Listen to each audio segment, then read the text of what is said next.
The biggest risk to the US economy was never the AI bubble. It was never China, and it was never the politics happening in Washington. The real risk is something much more boring, something most people have never even heard of. And that's exactly why almost nobody is paying attention. If you've been wondering why mortgage rates refuse to fall, why stock markets randomly panic, and why financial conditions still feel tight even when the Federal Reserve talks about cutting rates, the answer might not start in Washington. It actually starts in Tokyo. More specifically, it starts with one of the most boring assets in the world, Japanese government bonds. For the past 30 years, Japan has quietly played a huge role in supporting the global financial system, but now that support system may be weakening. To understand why, we need to go back to the early 1990s. In 1992, Japan's massive asset bubble burst. Real estate prices collapsed, stock markets crashed, and Japan entered what became known as the lost decades.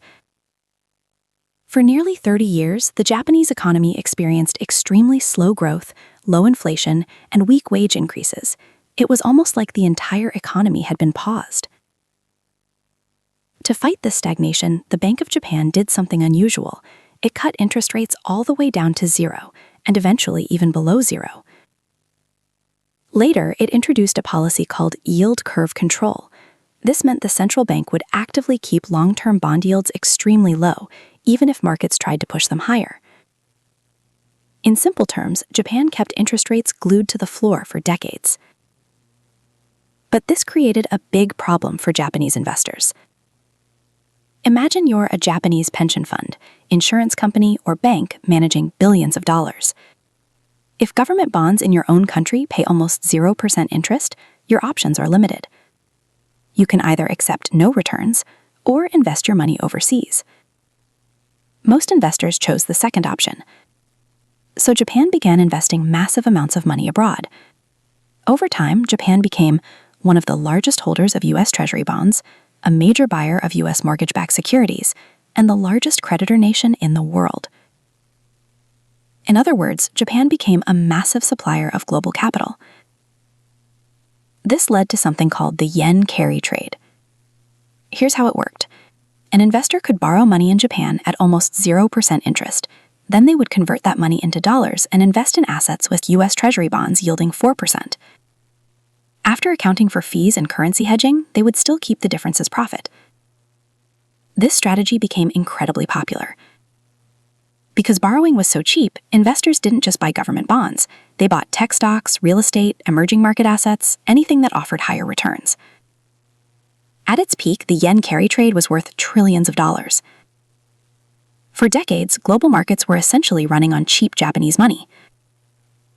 But the entire system depended on one critical assumption: Japanese interest rates would stay near zero forever. That assumption changed in 2024. The Bank of Japan ended its yield curve control policy and raised interest rates for the first time in 17 years. Then they raised them again. Markets reacted immediately. After the second rate hike, the S&P 500 dropped about 6%. Japan's Nikkei 225 fell more than 12% in a single day. Investors suddenly realized something important. When Japanese interest rates rise, two things happen. Borrowing money in yen becomes more expensive. Currency hedging becomes more costly. That means the once profitable carry trade is no longer easy money. And when the math stops working, investors start pulling their money back. This process is called repatriation, capital returning to its home country.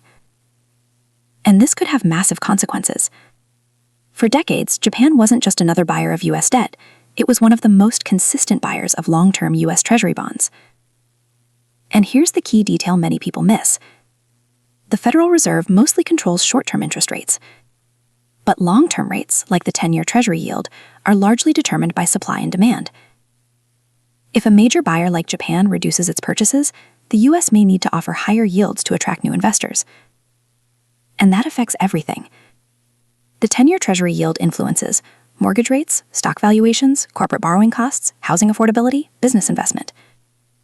If long-term yields stay high, mortgage rates won't easily fall back to 3%.